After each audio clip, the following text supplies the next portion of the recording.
Good evening and welcome to the Strand. I'm Christina Foxley, Director of Events, and I'm pleased to welcome Ina Saltz, here tonight to share images from Body Type 2, More Typographic Tattoos. Called Inspiring, Shocking, and Voyeuristic, Body Type explores the ideas and emotions behind this indelible commitment. From Shakespeare to Radiohead, from Dante to James Joyce, from celebrations of love to homage and memorial, the wide breadth of messages captured provides insight into the human condition.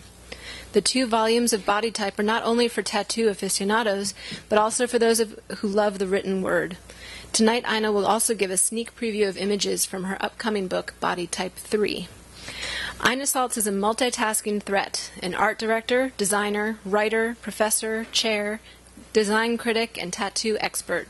However, she is probably best known for her rhinestone glasses. Following her presentation, Ina will take your questions. She will then stick around to sign her books, which you can purchase downstairs on your way out of the store.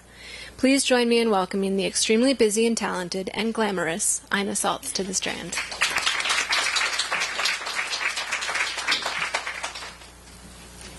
Okay, I have to lower the mic a little.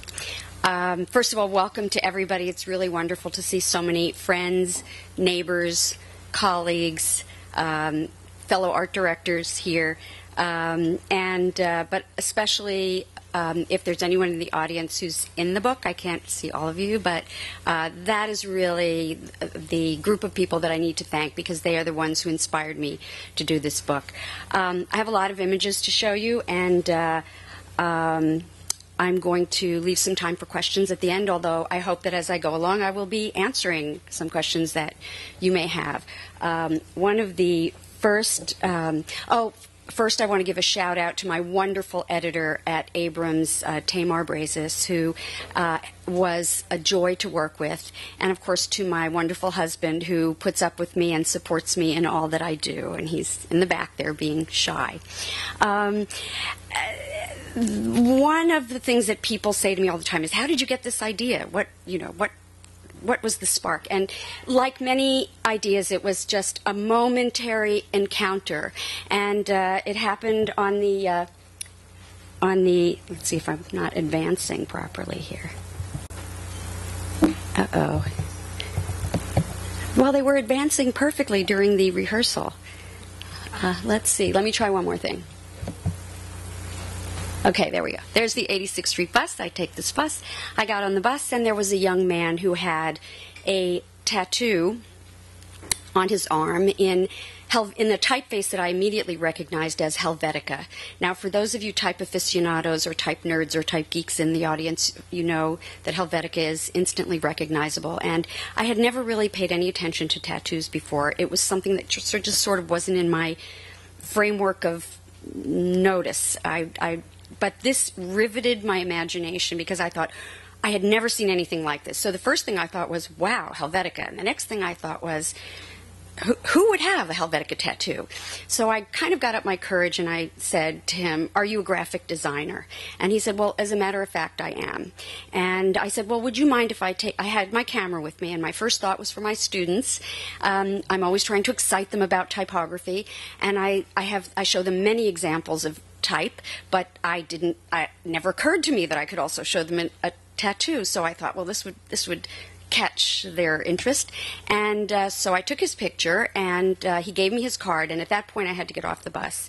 I said, I forgot, I'm sorry, I told him, my name is Ina Saltz, I teach typography at City College, could I take a picture of your tattoo? So that night, being a little bit of a design snob, I said, well, let me go to his website and check out what kind of a designer he really is.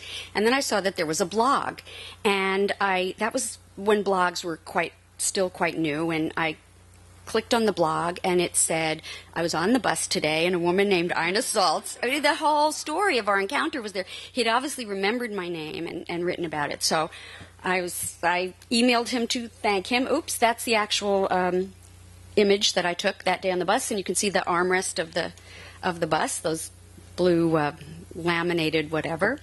And so I sent him a thank you. And he said, well, if you're interested, my boyfriend also has a tattoo. And I said, well, okay, sure. And he said, well, come down to Union Square and meet us. He's a performer in the show De La Guarda. And as it turned out, he was the performer who swings from the rafters in bungee cords with his butt cheeks hanging out. So I thought, well, these tattooed people tend to be a little more interesting than other people.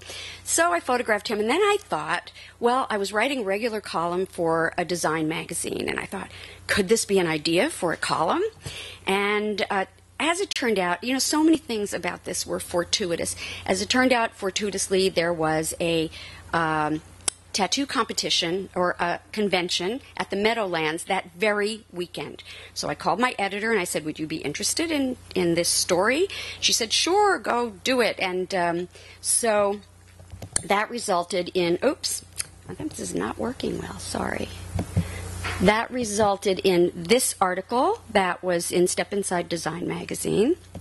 And, but having gone to the tattoo convention, I saw some booksellers there, and I was interested, and I noticed that there were no books on typographic tattoos. And this was my very deep area of interest because as an art director and designer and someone who loves letter forms and as a calligrapher, the thing about tattoos that interested me was that they were letters. They were not just beautiful shapes in and of themselves, which they are, but they also conveyed meaning and message. And so that is what I love and continue to love and is a passion that guides my life. This was just one more interesting aspect of lettering. So now, having done this article, I kept seeing typographic tattoos everywhere I turned. If I went to the beach, I saw a typographic tattoo. This means this is an investment banker who has "Only God Can Judge Me" in Latin.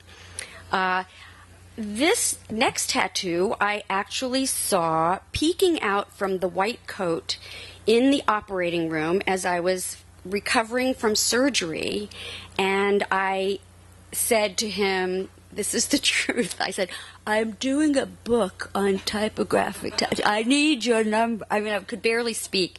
And he gave me his card, and months later, at that point I had decided that I was going to do a book. And the journey of the thinking, maybe I could do a book, to actually doing a book is a whole other long story that needs to be told somewhere else. This is about the tattoos.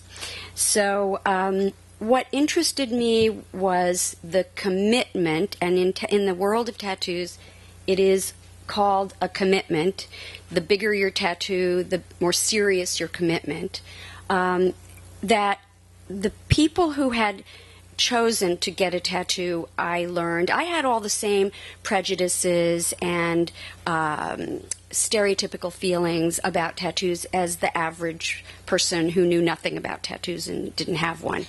So what I learned as I was interviewing people about their tattoos, when I said, for example, why did you choose this particular style of lettering, because that's what I was interested in. Why did you choose that instead of, capital, Caslon? Why did you choose Garamond instead of, I think this is called Carpenter. It's a script typeface. And so the reason why they chose those particular typefaces sort of segued into why they got the tattoo in the first place, what those words meant to them. This is actually part of a quote from a Hunter Thompson book. And so there were literary tattoos, there were poetry tattoos, there were song lyrics, there was mom, and sometimes there was just a devotion to the letter form. And I must confess these are sort of my favorite ones because as someone who loves type, I bond immediately with anyone else who loves type enough to just get the letter U with an umlaut in meta or a feta fraktur lowercase s, just that. Not even a word, a part of a word, a punctuation mark. So this is the second part. A lot of times people will get matching, parts of things that match. So some things, and then I would be talking about my book, and so then people would say, well, I know someone. It seemed like everywhere I went, someone knew someone or I saw something. And so it became a kind of a search. This is an exquisite tattoo of the opening lines from Dante's Inferno, and beautifully, beautifully done. And then this same person on his torso has a quote from Hamlet. And I will say that I also ask people about their level of education and what their background is, because I think a lot of people would be surprised to know that, hi, Andrew, there's a seat up here. Oh, okay. Well, nice to see you. A lot of people would be surprised to know that almost without exception, every single person that I have photographed, and it's been hundreds and hundreds now, has a college degree, is in the process of getting a college degree, or has an advanced degree or two. I don't know if it's because they've chosen words instead of images. All I can say is that there is obviously a very big movement or phenomenon or trend going on. Tattooing in general, yes, but very specifically, I think, in words.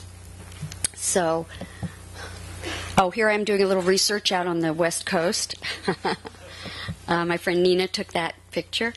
And this, for example, is a pretty famous architect who has a line, the last line of the introduction to E.E. Cummings' last book of poetry. And it is in the typeface that it is in the book.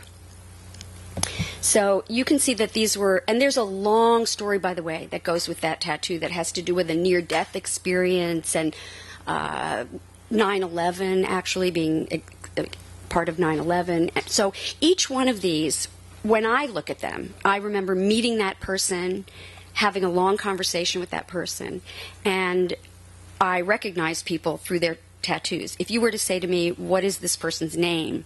Well, in this case, I do remember, but I don't always remember their names, but I always remember their tattoos. And this is from T.S. Eliot's Four Quartets. It's from the third verse. Now, this is, sometimes they're typefaces, specific typefaces. Sometimes they're customized typefaces. Sometimes they're hand-lettered. In many cases, because of the availability of fonts to regular people. It used to be, you had to be an art director to have access to fonts. Everybody has fonts now. You can download hundreds of thousands of fonts, literally hundreds of thousands now. So people have sort of come to understand that type has power. The choice of a typeface says something. This quote would look very different in script or very different in block capitals, or the choice of how those words should look, where they should be on your body, how big they should be.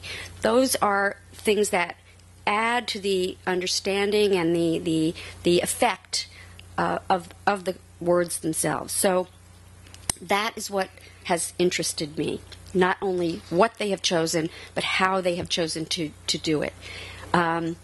My friend Donald called this typeface the drunken love child of Cochin and Baskerville. We're still trying to identify it. So I don't know if Paul Shaw is still here. Anyway, this is an excerpt from the Chronicles of Narnia by C.S. Lewis. If you are a good detective as I go along, you might notice that some of the backgrounds are similar, and that is because, when possible, I learned that I would get good results. I am not a professional photographer. I have worked as an art director with some of the finest photographers in the world, and believe me, I know the difference between great photography and what I do. However, what I do had to be done often on the spur of the moment, and it became clear to me that I was going to have to do the photography myself. So I learned that if I could set it up with natural light, that gave me the best results.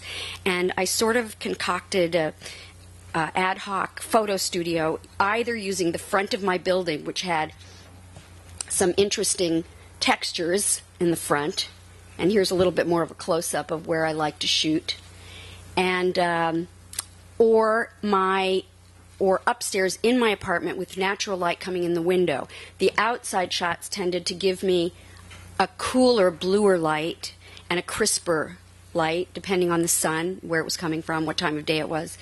and the shots through the window tended to be a warmer light. So there are little bits, and even though these are close cropped, you'll see little bits and pieces of. Anyway, this is an image that is in neither body type 1 or body type nor body type 2, but I have since both books have been published, I keep discovering more and more. This guy is so incredible. He has Camus on one shin, reflected in French, and Sartre on the other, and on his one